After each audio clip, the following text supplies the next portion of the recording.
I'm finding it really hard to enunciate critters every time I say it. I keep defaulting to critters, and that's going to be hard for Americans. Sorry, everyone. You're still listening. This is our final transmission.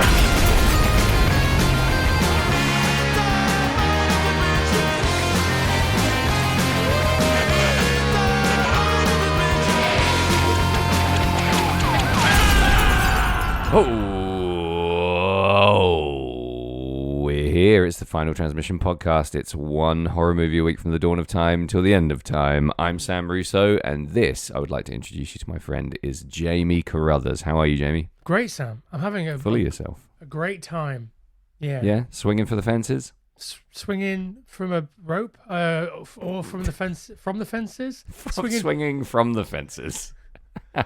Yeah. Classic. I'm all right. How are you? Oh, sorry, why you're about do you to even have a ask? little sip of your drink then, and I. You know I'm disturbed you. fucking top of the tree, fantastic, king of Yeah. the world. Ready to talk about a film from our childhoods. Yes. As you well know, dear listener, we are deep.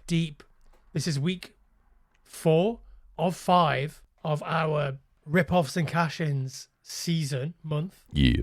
that we're doing, where we're only looking at films that exist purely to rip off or cash in on films that came before it. And this might be controversial because I think Critters from 1986, which is the film that we're discussing today, was in production before Gremlins. Mm. So there is some dispute as to whether it is a rip-off of Gremlins. But when we get into spoilers, I want to talk a bit more about that and about why I do believe it is a rip-off. Well, that's good because there's debate fuel there, should we say. Despite the fact that, like we say, it did go into production before your Gremlins and mine Gremlins. As usual, despite the facts, Jamie's going to argue the opposite. Despite facts that completely disprove everything he's going to say, he's ready. Maybe it's not a rip-off of Gremlins. Maybe it's a rip-off of something else. Maybe. So, Critters is from 1986. It's directed by Stephen Herrick, who directed some of your favourite movies, Sam. Oh, Stevie boy. He directed Mr. Holland's Opus. He directed a bunch of episodes of MacGyver. I mean, it's abundantly, screamingly, pant-wettingly clear that he directed Bill and Ted's Excellent Adventure. Yes, I was jokingly skirting around that. He directed Rockstar with Mark Wahlberg. What a career. Yeah. I just think this whole movie is dripping with Bill and Ted. That's not a spoiler. That's just a fact. So I'm looking forward to talking. If we were a buddy cop duo, which I've been thinking about a lot lately, as you well know, which one of us would be rip-off and which one would be cash-in? I think you would be rip-off. Yeah, I because agree. of your incredibly derivative music, and I'd be cash-in because of how much I ask for people to sign up to the Patreon to give us money. Agree. Slightly different reasoning. I think I would be rip-off, agree with what you said, but also just because of my predisposition to ripping. I love ripping. Yeah. And you'd be cash-in just because you're so secretly wealthy. I am not secretly wealthy. I'm going to keep this rumor going until people start asking you for money. I'm not secretly wealthy. Jamie's sitting on a mint. Look at that stash. Nobody with that moustache is bust. I'm not bust, but I'm not wealthy. This is how we catch him, guys. We just slowly chip away. Yeah. I'm comfortable. You're a fucking landlord. I'm absolutely not. I don't even own my own home, let alone many homes to necessitate an entire land. All right, rip-off. Good Wayne's World reference. Let's talk a little bit more about Critters. Okay, so aside from being directed by Stephen Herrick, who you love, obviously because he directed The Mighty Ducks and Bill and Ted. Love, strong word. Mighty Ducks sucks. Bill and Ted makes up for it. But yeah, carry on. Whoa there, pickle. Mighty Ducks is guff. Your guff. You just hate The Mighty Ducks as a team, and then you... I don't actually. I don't have anything against the Ducks. I think... I'm not going to talk about hockey because you'll just chop it out. But I think the Ducks are fine. Special effects or special creature effects are done by your friends and mine, the Chiodos brothers. God, I love those guys. Yeah. Stupidly good at their jobs. They really are, aren't they? This is a couple of years before Killer Clowns. I wonder if like the ongoing Killer Clowns making was sort of bubbling away in the background. I don't know when that went into production. How? I mean, I would assume that they already started making the dolls and stuff, the creatures for it. I mean, absurd that this is before Killer Clowns. Killer Clowns looks like a fucking high school, dog shit drama project or whatever, and this doesn't. In my opinion, this is because this has a real director, and it's directed by them. Yeah, exactly. And like they're not directors; they are puppeteers. With puppeteers with access to a camera. Yeah, exactly. It's got a pretty big cast, I would say. We've got Dee Wallace. It's her second appearance on the pod after her tiny cameo in House of the Devil. Good work. We've got M. Emmett Walsh, who I have a weird love-hate relationship with. Yeah, he sucks. I think he's kind of great, but he's also, the worst character actor ever? It's so bottom tier. Like, you see him and you're like, oh, here comes a guy who could do the Nick Nolte thing. And you don't get it. And it's his voice, very isn't it? Dry and different. Yeah, because there's nothing... his voice is so specific. Like, you can't escape it in any role. We've also got Billy Green Bush, who is the pound shop Harry Dean Stanton. Green Bush. What a great name. Yep. Yeah. We've got little baby Scott Grimes. We've got Billy Zane. Billy Zane was a surprise to me. Yeah? Yeah. Just out of fucking nowhere, there he is. Bosh. Hot off his appearance as Shades in Back to the Future. Yeah. Genre-defining moment of time travel cinema. Do you know he only got that because he auditioned for Biff and didn't get it, and they were like, well, we'll throw you a bone? I did not know that. That's demeaning. Yeah, it happens quite a lot. Yeah. You didn't get the main role that made this guy's career. It's the one thing he did that everyone knows him for, but you can be a fucking dumb dick henchman if you like. Will I have any lines? You'll have half a line. Okay, I'm in. Yeah. It's better than being, fucking the guy that gets cut out of the movie and replaced by Michael J. Fox. True. He was terrible. Have you seen that footage? Yeah. It's a Bruder cut. He's just a bit intense, isn't he? That was the whole issue. It's so wrong. Yeah. Just doesn't fit. It's like, who would you rather be? Him or Scott Rayner, the guy that Travis Barker replaced in Blink, who is now a cop? I mean, I would definitely rather be that guy whose name I can't remember right now, because he's in other movies. He's in Pulp Fiction and stuff. He's got great. Yeah, he's bad. He's not bad. I think he's really good. Is he the Fly? He's the Fly too. That's him. He's a little squirrel. There's a movie where he's a sort of sex pesty teacher. So you'd rather be him? Yeah, I'd rather be him than the cop that used to be in Blink. You make it sound so obvious. Yeah, of course it's obvious. At least Scott Rayner's still getting some of that Dude Ranch money. It's a major label release. Sure. You could drum if you were him. He's using it to what? Beat his wife and kill black people. No, come on. So that's the cast. Some eggs, some absolute eggs in there. Bad, good, and everything in between. Yeah. I think if you swap Emmett Walsh in this movie for Troy Evans, you're having a much better time. Okay. I think Troy Evans could sub in for Emmett Walsh in every single one of his performances ever, and I'd be happier. I don't think Troy Evans is a great character actor, but I think he should be this guy's sub in everything. Yeah, I'm trying to remember what Troy Evans was in. He was in Twin Peaks as the principal, yeah. Fear and Loathing, The Frighteners, Demolition Man. Crate or Barrel, or whichever one of those. He's Barrel, yeah. Yeah. In Bosch, yeah. More Bosch bands. Yeah. If you want to hear more Bosch, subscribe to the Patreon. You know you want to. You might, but we did talk basically exclusively about Bosch. Yeah. So this film looms large over, I would assume, both of our childhoods. It's the poster in the video shop that made you slightly scared and excited to look at, right? That's how it was for me. How is it such a universal experience that is exactly the case? That I would look at it, and quite often the sequels, and I would think, I'm never going to be allowed to watch that. It looks fucking sick. How am I going to get around this obstacle and see that film? I'm 12 at this point. Plus, it came out in 86, and I'm seeing it in the shop over a decade later. How is it so ubiquitous as a VHS rental legend? I know it's New Line, so that's part of it. Yeah. But what the fuck? What makes it such a huge, a large loomer in the video shop lore of our youth? I don't know. That's an interesting question, really, because, like, spoiler alert, the film isn't great. Interesting. Like, it's not bad, but it's not like it transcends the genre and becomes a must watch for everybody.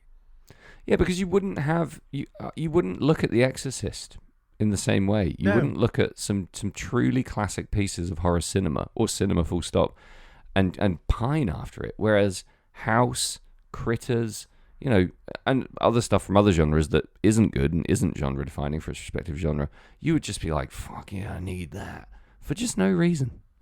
Yeah, I feel like horror is basically the only genre that you can do that in, because no one's looking at like a poster for a drama and being like, oh, do you know what? That drama looks really... I have a real visceral feeling about this dramatic fucking Captain Corelli's mandolin or whatever. You know what I mean? Well, I would definitely look at VHSs from other genres and get that pining feeling, but not as strongly as with some of these horrors. I think because they're such forbidden fruit. Do you know what I mean? It's so hard to fucking get that from that shelf into your video player or around to your friend's house for a party. So, but why? You know, it's not just that you can't have it that makes it so I think like desirable. Why is it front and center in the video shop? I think there was even a cardboard cutout from Critters at Choices Video when that opened in Haverhill, which was way after this film came out. Like we're talking the mid to late 90s at this point. Late 90s, I would say. I think like because the covers are so lascivious and they have like some gore or at least some monsters and the hint that there might be some boobs somewhere in between those rolls of tape. Do you know what I mean? Not like on Critters. But like... Well, not in my memory. The critter on the poster or on the cover is quite a scary looking little character. Yeah, what cover did you have when you were a kid? I think it was just a critter just standing there grinning. The like hand-drawn, kind of goofy looking. Just like this hand-drawn, like almost sort of AI looking like little guy. Just AI? Like it sort of looks like that the way that AI draws people. Oh, okay. I don't know why, but I remember a different cover and I can't find it. It maybe only exists in my memory. Describe it. It's a photograph of a critter and it's quite dark. The face is sort of set back. It might just be like a black vignette and the word Critters at the top. And I know that's similar to Critters 4. A variant of 4. Yeah. But yeah, I don't remember. I don't remember this hand-drawn critter as well, but I like it. You know, that's the one in my brain. Same with the critter. It might have even been a Critters 2 poster that I was seeing when I was a kid, because it's a very similar drawing, very similar design. Yeah. But yeah, so, I mean, whichever way you slice it, I think it's safe to say these fucking VHSs looked sick. Yeah. And even 10, 15 years after it came out, a big fixture of going to the video shop, just like fucking staring at the Critters videos. Yeah. All Weird. of them. Like, there was some movies that I was allowed to see. There were some that I would be discouraged to see. But, like, it was entirely arbitrary. I think I was 12 when my dad gave me a copy of Ghoulies on VHS. Yeah. I don't know what he thought it was, but it scared the shit out of me. Definitely. I think 80s creech feature stuff on the shelves was so alluring. Yeah. Like, I remember even looking at, like, Harry and the Hendersons type shit and thinking, oh, man, I got to see that. Definitely Ghoulies. Harry and the Hendersons to me. I will just cry. Yeah, definitely. I mean, like Coneheads. Anything with a goofy, crazy prosthetic or a monster or something that looked weird would leap the fuck out at you in those shops. And but the people running these shops don't have their finger on the pulse enough to know what the kids are responding to, because none of us were renting that shit. They were just displaying it hardcore. I think it's an unexplainable phenomenon. I just don't know. Critters just is one of the ones that I absolutely remember the most from that period. Same. The poster and the experience of seeing the poster and the VHS box is much better, I think, than the movie. Okay, noted. But again, it's not a bad movie. When did you first see it? I think I first saw it around that time. I think maybe Because everyone thought Gremlins was okay, despite the fact that, Gremlins is quite violent.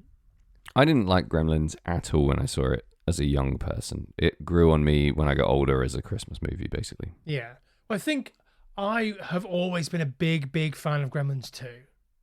Yeah.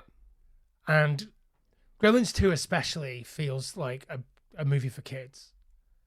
Definitely. Yeah. They realized, like, holy fuck, the crazy Gremlins are the ones that people are going nuts about. Let's do a whole movie about them, and they can just be so dumb and over the top. And But because it was so dumb and over the top and so suitable for kids, my parents were like, I guess all of these little gribbly movies are okay. So Jamie, you seem to really respond to little gribblies. Let's let you have at 'em. Exactly. License to grib. I think I saw Critters around that time, and it's for a 12-year-old, it's quite a boring movie. Really? I would say so. When did you first actually get to see it? I saw it when I was 12, and I remember, I remembered almost nothing about the actual movie, but I remember the experience quite well, and I just remember having a fucking blast. Just again, like a sleepover deal. Someone else rented it and managed to sneak it into my house, and we watched it at a sleepover in my living room, and I just remember fucking loving it. But we used to do a lot of shit like we'd wrestle through movies. Do you know what I mean? We'd be suplexing each other across the room and watching about fucking 42 seconds of the movie when something happened. So perfect movie for that. Like, quiet period, suplex. Yeah, so my overriding memory of having seen it when I was a kid is the bounty hunters, like the rock star guy. I don't remember them at all. Way more than the critter, the Kreutz. Yeah. But that might be because when I was a kid, I watched the first 10 minutes of it 100 times. That happened a lot as well. Yeah. I don't know if you were like me, that when you would rent a video, you'd watch it 5 times because you only had it overnight, and then you had to take as it back many the next times day. as humanly possible. Yeah, absolutely. I think when I first watched There's Something About Mary, I think I watched it maybe 10 times. Like I stayed up all night just watching it on repeat. No, I didn't do that, Jamie. I would get the 7-day rentals and watch them a couple of times with like different people, but I would not watch There's Something About Mary 10 times. What I didn't know when I watched Something About Mary 10 times is that I just really like Jonathan Richman, and I just wanted to hear Jonathan Richman sing his little Jonathan Richman songs. Good Lord. Yeah. Kids nowadays would just watch that clip on YouTube 10 times. Don't know you're born. Don't know they're born. It's just not healthy, Jamie. Someone's going to have to intervene at some point. The more times you tell us how much media you consume, at some point someone's going to step in and put you in a padded room. I think it's coming. Just because I watched 2 Marvel movies and 8 episodes of Boston Legal today. There's the behavior of somebody who needs help. But somebody needs to step in. Wes Craven rocked up in an episode of Boston Legal, so that was fun. Made it all worth it. Exactly. That's how you justify it to the psychiatrist. Yeah, we had Wes Craven, we had Jerry Ryan, we had...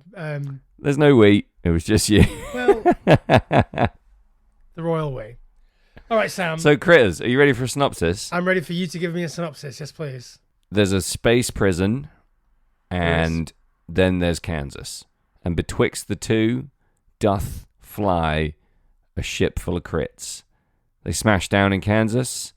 The place they escape from sends bounty hunters after them, and that is literally the entire plot of the movie. They attempt to attack a family and are repelled, or attempted to be repelled by said family. They want to eat. They're hungry. Yeah. Well, and what do they eat? Everything. Kind of everything, but for some reason they focus on humans. Well, we'll get into that. Yep. All right, Sam. Well, that was a good synopsis. Thank you for that. You're so welcome. Why don't we take a break and come back and we can get into some spoilers about the movie Critters from 1986. Let's do that.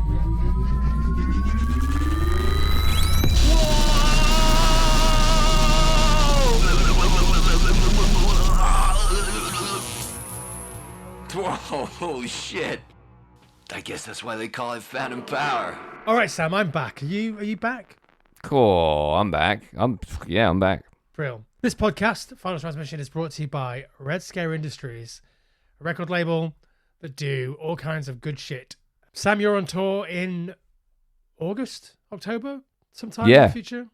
August and October. Canadian tour in August, 2 weeks with Guerilla Poubelle, Brendan Kelly, and In the Meantime. And then in October with Good Friend and Brendan Kelly on our way to Fest, covering some serious miles. 2 weeks, we think. So keep an eye on tour dates at redscare.net. You can also find tour dates for other artists that aren't Sam. Correct. By Googling the artist that you like and looking at their tour dates.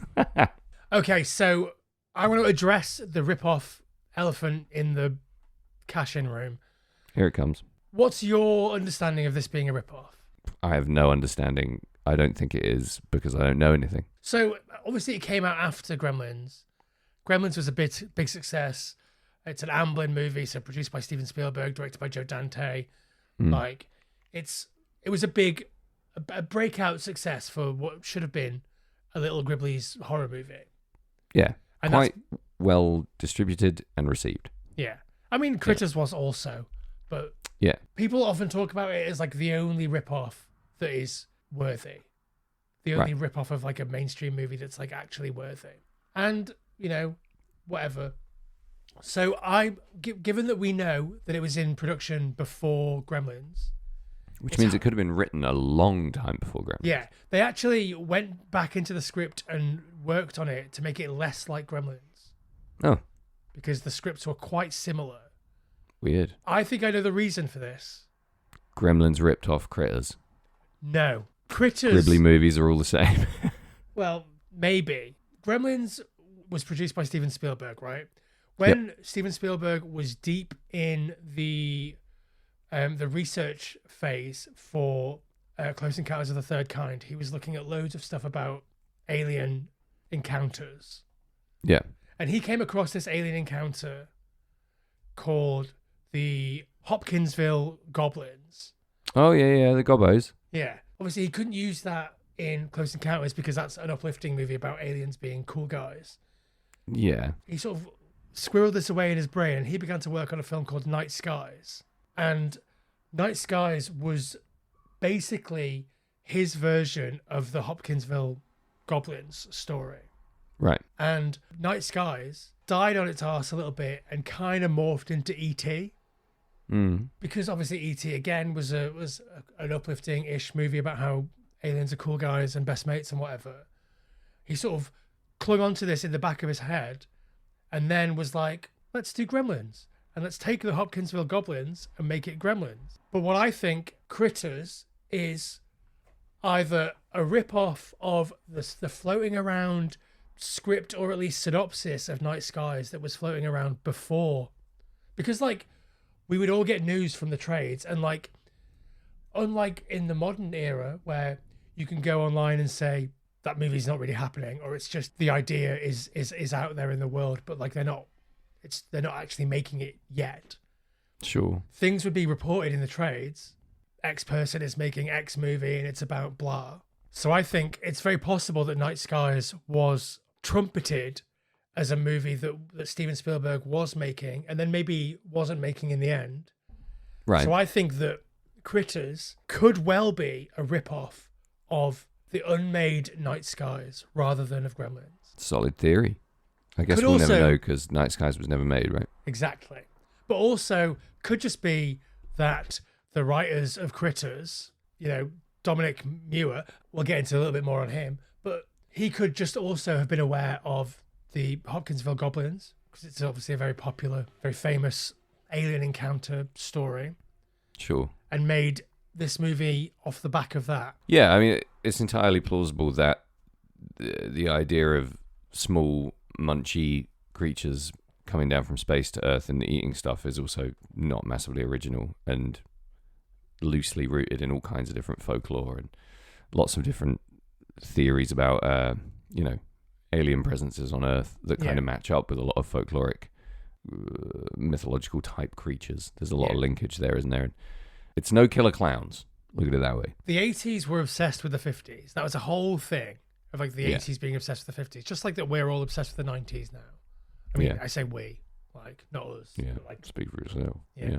All of the people making movies who sort of came of like mainstream movie making age in the 80s all came of like actual age in like the 50s and early 60s, right? So only like massively outlier type people are making movies before they're 30. Sure. Or like making mainstream movies that break into the zeitgeist. At that time, yeah. Yeah. Obviously, like, we know that Sam Raimi, and we know that there are a bunch of other people who are like squeaking through by sheer grit. Yeah, hilariously young. Yeah. But yeah, most of them came of age, so they'll have heard this story. Like, that's possibly just it. But what supports this is a rip-off of the Unmade Night Skies, either script or just the concept that was out there that sent Dominic Moore down this path to write this, or at least directed him in the direction of the Hopkinsville Goblins, is he has done nothing of value since. He's written loads of movies. Arguably, he's done nothing of value. Yeah. So he's done loads. He's written loads of movies, but after basically writing this, his only real mainstream success as a writer, he then wrote the English dub for a couple of Golden Harvest movies. Mm. And then basically went to Full Moon Prison and just started writing movies like Evil Bong and The Ginger Dead Man. And Excuse me. Is this your way of telling me that Evil Bong 2 King Bong was not a successful film? Define success. They told the story they wanted to tell.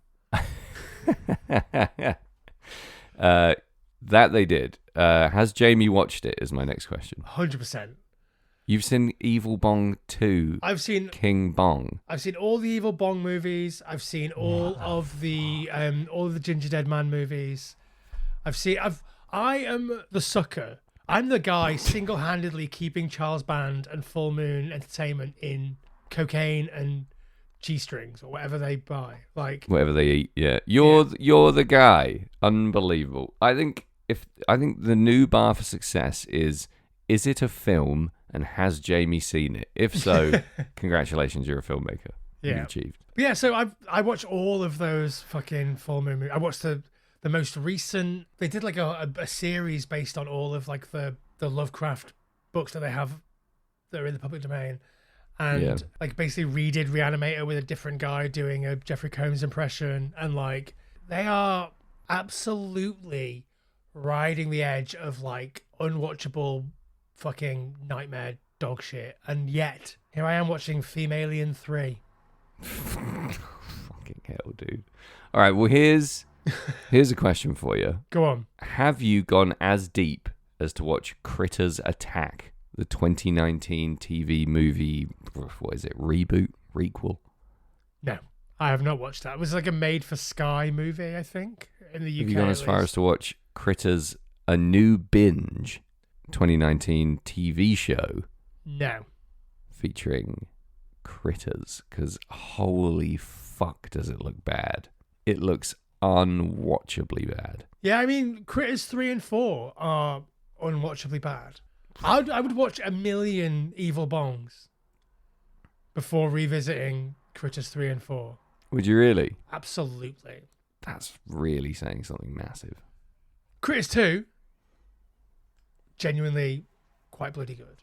I remember Critters 2 being good, yeah. If only for the scene where the critters form a gigantic critter ball and run over someone. Crit ball, yeah. And then leave like a bloody skeleton behind. Because, you know, that's genius.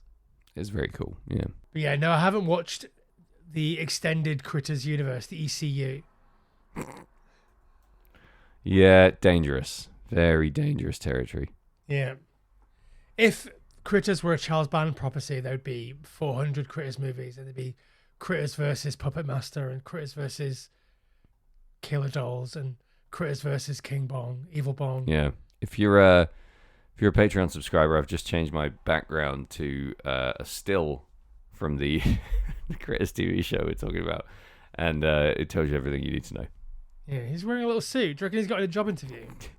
He's wearing a suit.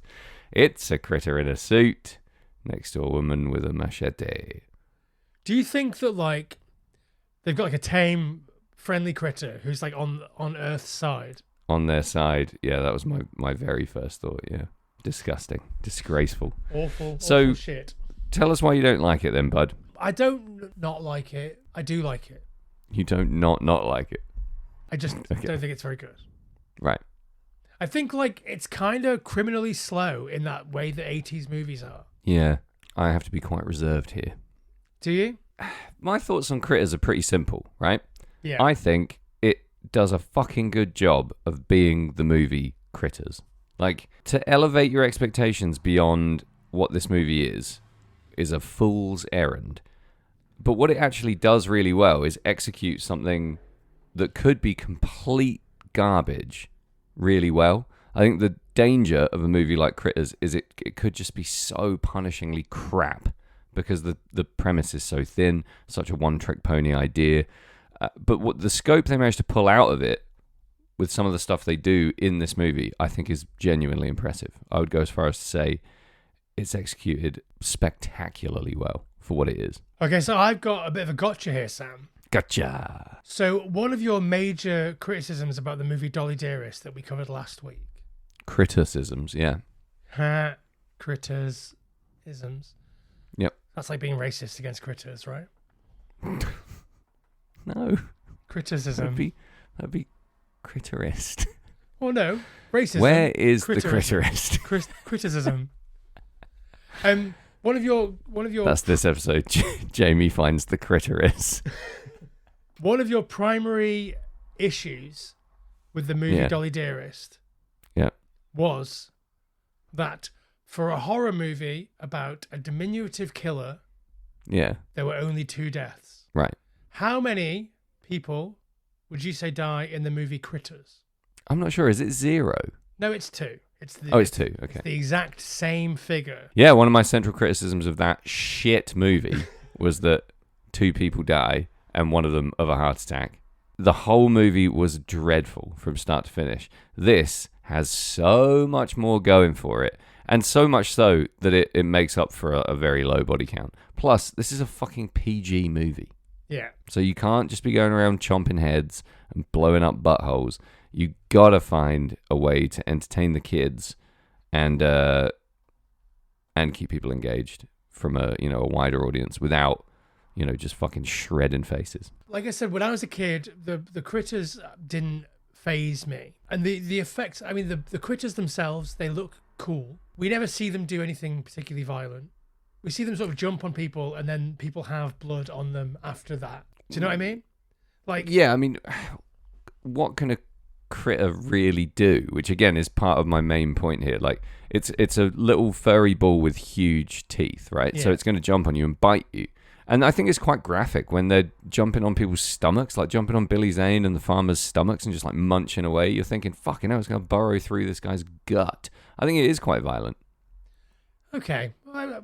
They're not going to like punch a guy or shoot a guy, are they? Well, they drag Billy Zane, or they drag somebody under a car. Yeah. And then they drag Billy Zane like behind a hay bale or whatever. And like, I find that a bit toothless and a bit weak. Yeah, but there's definitely an aspect like, of this. It is a PG, but there's also definitely an aspect that they don't have many critters to play with. Yeah. And the ones they do have, your range of movement, everything that a critter can do is so fucking limited because they're so tiny, and they're obviously puppeteered in a really specific and quite strange way. Yeah. So there's just not a whole bunch you can do with them. And that's why I think everything that is done with them is maximized. And I think it's pretty impressive what they pull off with such a tiny, nothing threat. These little furry balls end up doing a lot of heavy lifting, much like in your pants. I'll allow it. I read like an interview with the Chiodo brothers, or one of the Chiodos, don't know which one, where he was basically talking about how they had like 2 weeks to make the critters. That's insane. And they basically had no money and no time, and so they just had to make them as best they could. And so the idea that like the critters are as good as they are, is frankly astounding. They look absolutely fantastic. There's such a magical blend of looking completely alien, but also being a little bit like lots of Earth critters. I think they're scary, especially if you're fucking 12, and they just have this fucking amazing little stance, like the way they stand there. Yeah, little lumps. I think some people will find them cute. Some people will probably find them genuinely terrifying. The fact that they're aliens, just so cool. There's so much about the visual of the critters that I absolutely love. I love how they kind of change throughout the movie. I love how they move. I love how they're used, and I really like their central motivation of just eating. I think it's fucking great. It's so simple and so fun. I love that they have subtitles. Yeah, superb. But again, such huge scope for comedy there, used in moderation, I think, and used very dumbly in the best possible way. I think there's more that could have been done there, but you can't start subtitling a fucking movie for kids. American kids are just not gonna fucking pay attention. Do you know what I mean? The Krites must be somewhat intelligent in order to break out of this intergalactic prison. Yeah, well, and overcome like their jailer and fly their ship to Earth. Do you know what I mean? Like they have to have some degree of intelligence in order to do that. Oh, like, yeah. I think they are an intelligent species. Yeah. So them wandering around, being like looking at an ET doll and being like, "Who are you?" Like, which that's what I like, because I think he's doing that for yucks. I think in the same way that Gremlins have a sense of humor, I think the critters do. I think that also supports my Night Skies rip-off theory, because Night Skies became ET. The critters are looking at ET being like, "Who are you?" Like, we're the guys. We're the originals. Yeah. Maybe. We're the boys. Yeah, and I think if you're going to have a movie where your central antagonist is a race of tiny little furry alien bowling balls with mouths, there's going to be an element of comedy to it. Yeah. And for me, it's the right kind of comedy in this. I know it goes further and a little bit off the rails in 2. I can't remember 3. But my assumption is that 3 and 4 attempt to be absolutely hysterical at all times and fall flat every single second. Yeah, they just aren't good. It's the diminishing returns. Like, people, we know that people enjoyed Critters and Critters 2, so like they'll rent this regardless of how bad it is. We'll already get their rental money. Exactly. What's really impressive about the film is the attention to detail, the effects, and the things that are done to bridge the gaps when there is no action.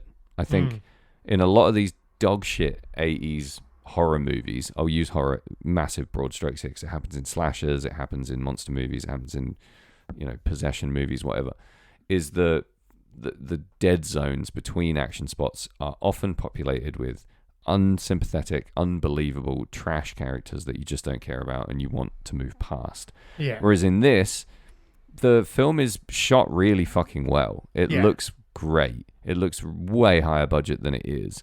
And the people in the movie are, genuinely warm when they're supposed to be, genuinely gross when they're supposed to be.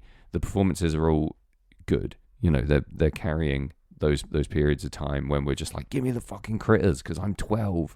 And we have to wait half an hour in this film before we even see a critter. And we only get a glance. They really string it out and make you wait.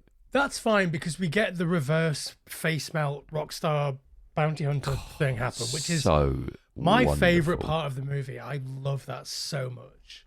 I was going to ask you, if it counts as a melt, it's up there for me. Does it count as a melt? I would say it counts. Like it's reverse the same facial reconstruction melt. Yeah, it's the same technique as a melt. They just play it backwards. Yeah, but think about being 13 and seeing that. Yeah. It's a pool of blood in the eyes. It's goo. It's everything. And I would have found that genuinely a little bit fucking hell as a young nipper. I just remember, I think, because that's the bit in the movie that stuck in my head the most. Yeah.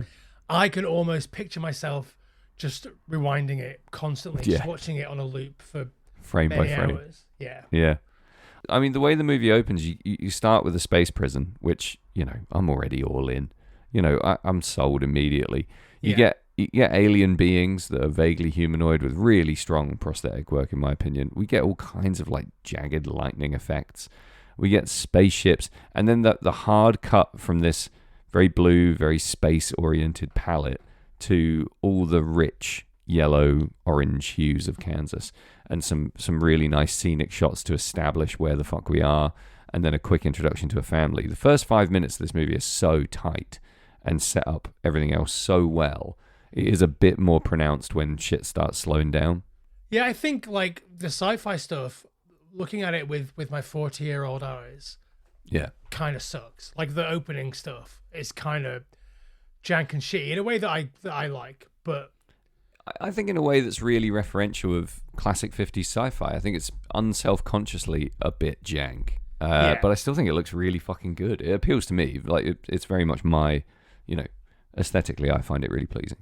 I remember thinking, even when I was a kid, this fucking elephant guy looks like Max Rebo from Star Wars. Like, yeah, definitely. Yeah, I thought the same thing. Yeah. Like I always remember that. But like, I completely agree. I think this looks like, we've said it before and we'll say it again, a real movie. Like it looks like a movie that's been directed by someone that gives a shit. It's got a good cinematographer in Tim Serstedt. Like, it's, again, I don't think it's an accident that it kind of looks like a Spielberg movie. Like it could easily be an Amblin movie. If Gremlins wasn't the Amblin Gribbly's movie, then this could easily just be it. Sure. It's got the look of like Poltergeist, or I think like Joe Dante has a really specific style, so it doesn't look like Gremlins to me. It looks more like Poltergeist, which has a bit more of a generic good film look. Do you know what I mean? And this has a similar... This is what a film looks like. It's not flashy, it's not special, it's just good. It's showing you where the things are happening, and it's doing so well. Like, I don't think it looks as classy as Poltergeist. It doesn't look as high budget. But the stuff that is Kansas, that is also shot in Kansas, gives you such a sense of place immediately, and feels exactly how you're supposed to feel, especially in comparison to the cold reaches of space where these alien creatures are gribbling around. It's an excellent setup, and I think the first 5 minutes for me are the best. And there are real pronounced spikes in radness throughout the movie, but there's also some serious lulls that kind of hold it back. And I think those lulls you can only really attribute to budgetary restraints, because it's such an open playing field with these creatures. If you were given... I could come up with a million fun ideas for what the critters could get up to on Earth, and you'd tell me that we could afford 2 of them, and that's what would happen in the movie. Yeah. I think that's the process. I think if we're going to be doing sort of direct comparison with Gremlins, it's like Gremlins was a $11 million movie. Yeah. And this is a $2 million movie. Yeah. Gremlins isn't 5 times as good as this. No, and the Gremlins cast budget is not going to be that dissimilar to this, I wouldn't have thought. So. Nobody in that is massive at that point. They're all up and coming. They do incredibly well with this like fairly meager budget. I mean, I would do probably quite a lot with £2 million as well, but I would do more with 11. Yeah, and in 86, I mean, I'm speculating at best as to where the money in Critters went, but I bet the Chiodo brothers didn't walk away with fucking bulging suitcases full of money. No, but I bet, also speculating, like they did a couple of things up until this point. Obviously, they did a load of stuff in advertising, but I bet like working on a mainstream-ish, well-regarded horror movie opened all of the doors to Killer Clowns. Oh, for sure. Yeah, their true passion project. Yeah. I think what this movie does that is a little bit elevated beyond the subject matter is convince you, if you're watching critically, that it's a really well thought out movie. Yeah, there he is. It's a really well thought out movie. It's not just thrown together. They're not just like, oh, fucking hell, I guess we roll the critter across the room and then something explodes. Like, everything's blocked and paced and happens for a reason. And that gives it a sense of coherence that a lot of slapdick nonsense 80s horror movies don't have. Yeah. So you couple that with good visuals, a really lovable antagonist, and the scope for many more movies, plus a little bit of gore, plus some genuinely decent creature effects, plus some excellent special effects. Yeah. And you've got a movie that's kind of undeniably doing its job really well.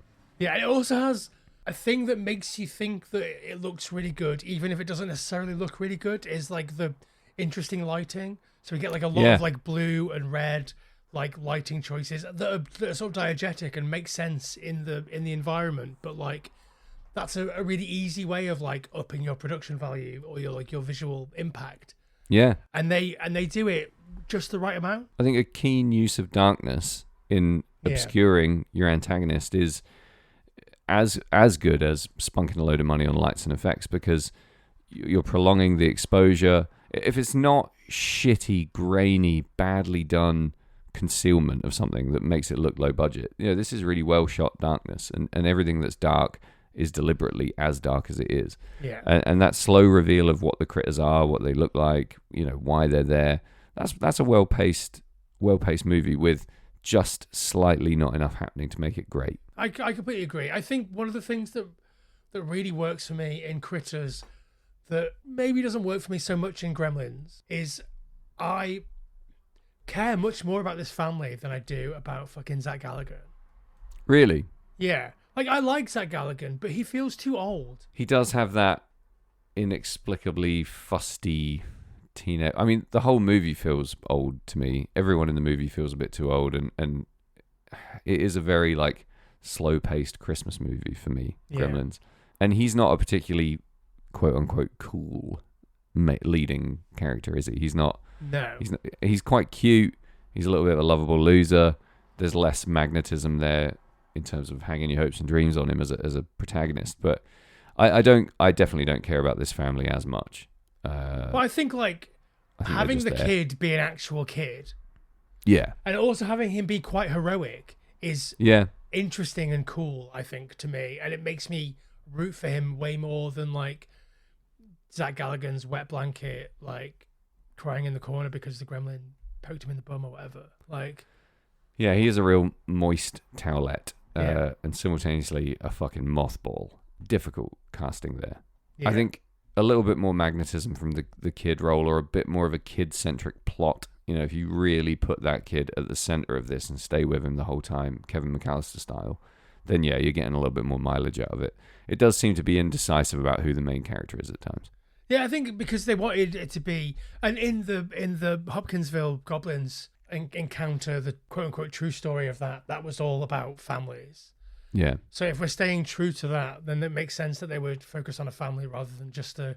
And one of the other things that I read about this is that they apparently develop a really good sense of place, similar to Gremlins with whatever falls it is, and what is it called here? Grayson's Bend or something. Yeah. I don't buy that so much with Critters. I also maybe don't buy it so much with Gremlins. I only buy it with Gremlins because of how they use that in Gremlins 2 to they sort of hammer it home loads in Gremlins 2. It's we spend most of our time in this one house. Yeah. And then we wander off to the bar and to a church, and that's kind of it, the bowling alley. Bowling alley, yeah. But I get the... Rather than the specific sense of place of the town in this movie, I just get small town Kansas. And that's all I need. That's all I need to understand this movie. Gremlins, similar, but it feels more like sets. There's a lot of outdoor stuff in Gremlins that just is sets. And that yanks me out a little bit. But I don't need more than space and Kansas to understand what this movie's doing. The fact that we get a fucking bowling alley and, some really fun set pieces in barns and stuff like that just kind of adds to it for me. It's all sprinkles. Yeah, so I wanted to ask you a question about the kid character in this, and kid characters in 80s movies more generally. Yeah. How did you feel about fireworks when you were a kid? Pretty pumped. I was terrified of fireworks. Oh, okay. I was not. I mean, not the concept of them. Right. They looked nice in the sky. But kids in 80s movies wanted me to think that fireworks are the coolest thing in the world. It was a real default in American movies for kids to be obsessed with M80s and firecrackers and stuff like that, right? I think kids had much easier access to that in America than we did, where, I would have Jesus Christ, I would have gone to home jail for 10 years if my parents caught me with fireworks as a kid. Yeah, in America you just go to is it just native people selling them on the highway? Well, I think you can just fucking buy them everywhere in America in the 80s. And your dad would be like, yeah, here's fucking 10 Roman candles. Go shoot them at your friend's face. So I was so terrified because of all of the PSAs with, who's the Falklands man? Simon Weston. I don't know anything about this. What's it? He was a man that got burnt in the Falklands. And he made loads of fireworks safety PSAs in the 90s. What, he went to the Falklands to war and got burnt by fireworks? No, he went to the Falklands to war and got a bomb dropped on him. So the simple transition there was, you should be the poster boy for firework injuries. I think he was quite famous for being blown up with a bomb in the Falklands. Because, like... Wouldn't it make more sense to use a kid who got blown up by a firework? Doesn't that Well- undermine the whole... Like having a guy who crashed his helicopter into a tree tell you not to drink drive. Like, if the guy who crashed his helicopter into a tree had a very visual helicopter or tree, like, poking out of his face with, like, a blade or whatever. Like, if this guy had, like, a incredibly burnt face and, like, burnt hands. He was a burnt man. He had a helicopter sticking out of his face. Yeah, like... Okay, all right, we'll just accept that for what it is, but go on. So he scared the shit out of you.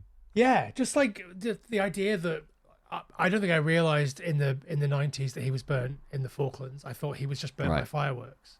Do you think they genuinely misled people with that then? I don't know. There was a lot of... I also remember a lot of like PSAs about not going back to fireworks after they'd been lit. So I guess all that, yeah. There was a real issue with fireworks going out and then people going back up to them and then exploding in people's faces. Yeah. And I think like the combination of like those two things, those two campaigns happening in quite close proximity in my brain meant that Simon Weston got his face blown off in the Falklands. Great. I think he was famous because he was like super pro the Falklands War. Right. Despite the fact but was very anti-fireworks. Well, yeah. So you would have found the kids' access to fireworks in this movie unnerving. Yeah, just unrelatable more than anything. Oh yeah, for sure. Yeah, it's the same as laying out the enormous pancake, bacon, egg, waffle, fruit buffet, and then taking one bite of toast and running out and going to school. It used to make me lose my fucking mind watching that as a kid. Yeah, surely all kids just eat cereal. Yeah, or toast, and I'd be sitting there with my like lightly buttered toast, desperately trying to conserve both toast and butter, and watch fucking Zach Morris walk away from a fucking Ponderosa-style buffet every morning, having eaten and drank nothing, and I'd want to hurl myself out of a window. Just to fact check you on that, I don't think we ever spend any real time with Zach Morris at the breakfast table. So True, I just think Zach Morris is the poster boy for excess and being a prick. Sorry, Zach Morris. Don't know why I'm wading into you today. You don't care. He doesn't care. Dear Zach Morris. Dear my new column. Mark Paul Gosselaar. Zach Morris doesn't care because he doesn't exist. True. Very meta. Was he ever in any movies? Yeah. He was in a movie called Dead Man on Campus. Oh my God, I remember that. It's a great movie. There's a similar to we could tie it back to Gremlins and Critters. There were two movies that came out around the same time. There was Dead Man on Campus and Dead Man's Curve. Right. Are both about the made up but also like pervasive theory that if your roommate commits suicide when you're in college, you get an automatic degree or whatever. Oh. So they I remember this, yeah. They both have the same plot. One of them is more of like a thriller with Matthew Lillard, and then the other one is a goofy comedy with Mark Paul Gosselaar. Do love Lillard. Lillard is great. He's really good in that movie as well, Dead Man's Cove. Or I thought he was when I was 17. Maybe not so much now. Who knows? But he's fucking top shelf. Did you get big Masters of the Universe vibes from Critters at any point? Yeah. The bounty hunters are pure Masters kind of fellas. You know they're remaking that at the moment. Yeah, so I hear. It's going to be shit. That's worrisome. Yeah, it's definitely going to be shit. I mean, the original is shit. Sorry, Sam, but... Oh, the original's fucking untouchable, dude. It's untouchably shit, though. Like, it's not... Nah, it's fucking wonderful. Pure Looking magic. at fucking Frank Langella's mouth moving under the Skeletor mask and, like... Oh, so good. All of that terrible shit. It's like... It's basically Italian. There is so little about that movie that makes me think of Italy. If you've watched... I couldn't disagree more. If you've watched the amount of cheap Italian fantasy sci-fi as me, you would be like, yeah, Master of the Universe is basically Italian. It's too Hollywood. It's got too much Hollywood magic to it to be anywhere near Italy. Speaking of Hollywood magic, there's a moment in Critters that I want to shout out. Yeah. When the kid sets one of the critters on fire, and the other critter is like watching, that critter looks genuinely concerned. There's some good puppetry happening here. Yeah. Those puppets are designed by geniuses. I'm going to put the Jodo Brothers in the genius bracket. I would say so, with fuck all money to somehow deliver actual character performances. When they were making them, they knew they were going to have lines. That's a big fucking deal. You're going to have to somehow make these creatures expressive, right? They can't really move. They can't really do anything. But just by rotating them and having them look at each other and then make little gribbly noises, you get character performances out of the critters that I think is really fucking solid. Think about like Pinter, like a Pinter play, right? Where there's so many of these like long, wordless exchanges that are just all done through looks. That one critter could easily be in a Pinter play. Like now we've gone too far. But yeah, I think the exchange between the two critters when they find out the humans have got weapons, and he says they have weapons. Who cares? Fuck. That is so well done. It's the best bit of the movie for me. I mean, next to the melt. And there's lots of little like the moments fish tank like that. full of gore just to denote that they've eaten all the fish. That's just a fun thing. Loads of clever little bits like that. The reverse house rebuilding itself is fun. No, it's not. Shit. Oh, you think it's shit? Yeah, there's a way to do that where it doesn't just look like you've reversed the destruction of a house. Yeah, but how much money have you got? None. Yeah, I think it just kind of looks shit. Think about like the reverse scene in Cat People where he like walks into the room and jumps up on the bed.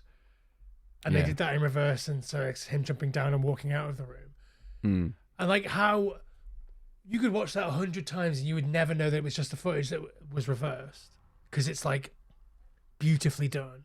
No, there's a tell. I remember his little fucking head and step. Yeah, no. And you're making me think about Cat People, which I'm not going to do. Okay, well, that is good. That bit of Cat People, regardless of what you think of the rest of it. Ugh. And this bit of Critters sucks. So, eat me.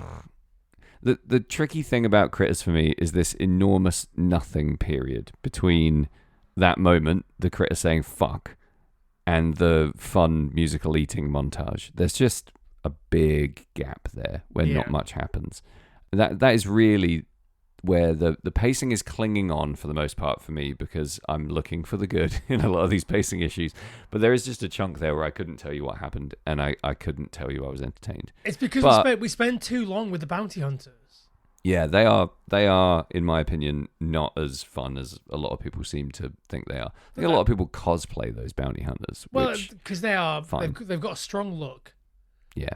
And like it would be okay because obviously the intro with them is cool, and like the green heads are cool, and the reverse face melt, as we mentioned, is cool, and the idea that he takes on the persona of a rock star. And great. In my memory, that was like the most metal singer I've ever seen in my life. And obviously, looking at it in 2025, he looks like the absolute piss weak Mr. bullshit. But like, just some glam. But yeah, we just spent too much time with them. And if we got, because obviously the secondary bounty hunter that doesn't get a name, and rotates his face a couple of times. Yeah. If we got to see that reverse face melt every time, I'd be all right with that. Oh, yeah, for sure. Yeah, or a variation of it. That'd be fucking sick. Yeah. But, like, they want us to just buy into, like, them changing their face to the face of someone who's also in the room, and then them having to reconcile that someone else also has their face. And, like, that's just a bit too lofty for Critters, I think. Yeah, and it takes too long. It doesn't serve any real purpose. And, but there comes a point where you're just like, oh, can we move on? Again, this ties into both a plus and a minus for Critters, in my opinion. Weirdly, the movie doesn't solely rely on the critters to carry it. The critters are a feature of the movie. They're the best part of the movie, and they're the thing you're waiting for the whole time. But so much of the movie is not critters. And those parts of the movies aren't complete junk to me. They are still a film, as we've said. So, A, why aren't you maximizing critters every second of the movie? Why aren't you giving the kids what they want? Why aren't you playing the hits? There's an argument to say that you don't need to. It adds to the suspense situation. Exactly. Yeah, for sure. But the Jaws shark isn't like popping out the water, smoking a cig, saying fuck, and then running around like a maniac. Like, there is genuine menace there and real save that for fear. Jaws 4. Yeah, exactly. But in Critters, you could have had that the whole time. You could have had really meta shit like Critters popping up at the front of the screen and addressing the audience. You could have done a full-on, Gremlins. They don't do that. That's a choice. Sure, that's a decision. But the fact that the movie doesn't suffer a death blow because of that, I think says the movie's actually good. Like, Yeah. I think it actually does a good job. Just to go back quickly to the bounty hunter's face rotation thing, Yeah. that gives us a scene that highlights just how shit a cop Harv, Emma Walsh's character, is, right? Right. So he's on the radio with dispatch, and Yeah. she's like, Reverend Flooby-Doo has just shot up the bowling alley bar. Yeah. And he's like, oh, okay, I'll go check it out. He stood next to the Reverend. He didn't even fucking address him. He didn't even look at him. Yeah, true. Does he trust his dispatcher? Is he a bad cop? All these questions revealed? Never. Nonsense. Yeah, a lot of nonsense. A lot of nonsense. But really important to note, not offensive nonsense. Not the kind of nonsense that makes you want to turn it off and never think about it again. No. Just the right amount of whimsy, the right amount of suspension of disbelief, great creature effects, constant craving for more crits. Just fucking killing it, boys. Yeah. All right, well, on that note, Sam, why don't we take a break and come back and finish ourselves off? I thought you'd never ask. Will you give it up, man? Nobody's out there. We're alone. Oh no, there's somebody out there. I'm picking up all this crosstalk. I'm ready to finish myself off. Are you, Jamie? I'm done, mate. I'm finished. Blimey, that was quick. Let's finish off the whole audience then, shall we? Let's put them out of Okay. their misery. Do you want to go first? Whoa, break the fucking... What? Break the chain? Yeah. Flip reverse? Okay. I think Critters is a good film. Controversial, first of all. Second of all, I don't love little gribbly movies at all. I'm never scared by them. I don't find them particularly fun. And I think, for the most part, it's a fucking tired, dead donkey's dick of a genre.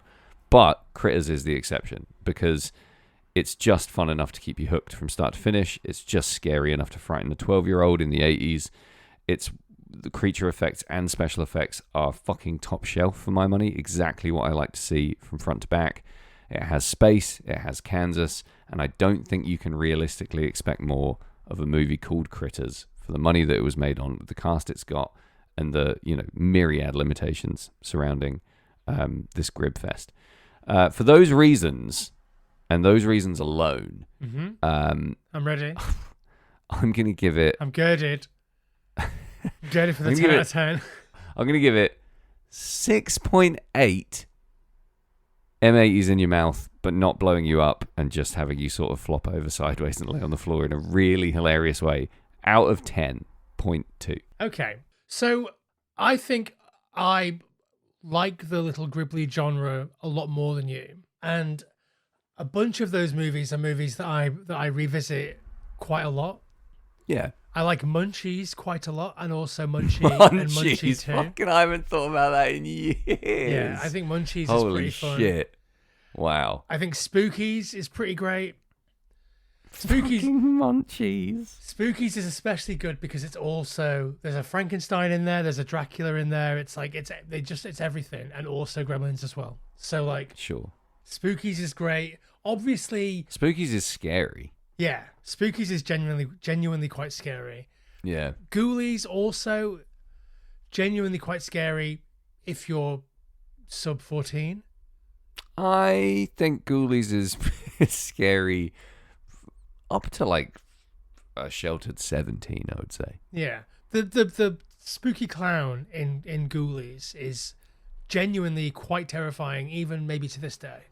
Yeah. And also just the idea of a gribble biting you on the arse while you're shitting. I thought about it for years. They just look wrong. Yeah. The Ghoulies gribbles look fucking really upsetting. They don't look good. They don't look amazing, but they look fucked up enough for you to really shit your pants over them. Yeah, I like that one works. Troll works. Troll 2 less so, but I mean it works for different reasons because it's so fucking terrible. But like Troll is good. What else is there? Hobgoblins. There's loads of these fucking little gribbly movies, and I think basically they all work on their own merits. But only Gremlins 2 is one that I would describe as actually good. Yeah. I don't even like Gremlins that much. And I think you need to have all of the Looney Tunes shit in there, a la Gremlins 2, to make it actually work for me. And Critters has some of that. And I wonder if, like, Joe Dante or whoever sort of saw that bit more of sense of humor, or that bit more sort of like front and center sense of humor, and then took that and applied it to Gremlins 2.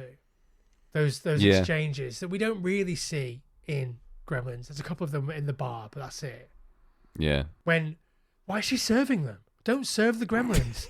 Like, do they have ID? What are you doing? Like, yeah. Don't serve the Gremlins. Who are you more likely to serve in a bar? A toilet ghoulie, a baddie gremlin, or a critter? I think the toilet ghoulie looks very underage. It's got a six-pack, though. It does have a six-pack, yeah. Yeah. Bald head and a six-pack. Whoa, you could be 50 or 5. I'm not sure. That's what I'm aiming for. Yeah. By the time I'm 50, I'm going to be the toilet ghoulie. That's your Halloween costume.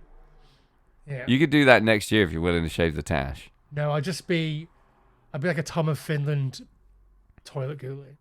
Fair enough. That sounds porny. Yeah, it is. Very homoerotic. Yeah, I don't know. Maybe I would just serve the gremlin then. Do you think so? Yeah, maybe. I'm not serving... The gremlin would be more articulate, possibly the most persuasive of the three. Yeah. Well, there you go. That's why she served him. But it wasn't like, a gremlin, a ghoulie, and a critter walk into a bar. Yeah. Why the long face? All right, so Critters is good enough. To quote... Goonies are good enough. Yeah. Ghoulies are good enough. It looks like a movie. It's got a director that gives a shit. It's got a special effects team that give a shit. It's got a cinematographer that gives a shit. Like, it works on sheer will. It shouldn't work, but it does. Just about. And I think you're right. The idea that it brings in this non-gribbly element to it does do something interesting. Yeah. It doesn't always work, but it does give us a reverse melt, and so give it all the props for that all day. Yeah, I think reverse melt in your rating is probably worth one entire unit of whatever you're about to give it. Yeah. At least. I would say so. I think my rating is 5.0. 5. Just 5. Otherwise known as 5. Yeah. Little spikes coming out of my rear end. Very cool. Into your throat. The porcupine projectile spike. Magic. Love that. 5 out of 9. Basically the same as mine. Mathematically, yes. But spiritually, no. I wonder if our viewers will ever understand the nuance of our numbers meaning something completely different spiritually to numerically. Yeah. Sam, we've got one more rip-off / cash in to go. How are you feeling so far about how this month is going? So nearly there, bud. So nearly at the end. Yeah. What a long 5-week month this has been. The problem with rip-offs and cash-ins is that they're not great, are they? They are bad. They are routinely, roundly bad with very, very few and always the same kind of redeeming feature. So this last one better be a fucking humding doozy, bud. Well, you have to wait and see next week, won't you, Sammy? Yeah, because I've forgotten what it is and the audience doesn't know yet. So jackpot, baby. Exactly. Well, you'll find out next week, Sam. You, dear listener, will also find out next week on the next episode of Final Transmission. But until then, go to our socials at FT Horror Show across any of the social media platforms. Some of them you'll find better content than others, but it's all there. You can also subscribe to our Patreon where you can get uncut video versions of this. Want to hear us talk about Bosch? Want to hear what happens in the breaks? It'll just cost you $5 buckaroos a month, man. That's all. Want to hear some cynical hot takes about craft beer bars? We know that we talk some right old stuff before and after these episodes. You're going to love it. Get on the old Patreon, slap down a couple of quid, wallop. Exactly. And don't forget to check out Sam's upcoming tour dates. You can probably find those at Sam Russo Music on... Just on all the stuff. Yeah, at Sam Russo Music. Come have a little fucking look if you think you're hard enough. Cool. Well, we'll see you next week.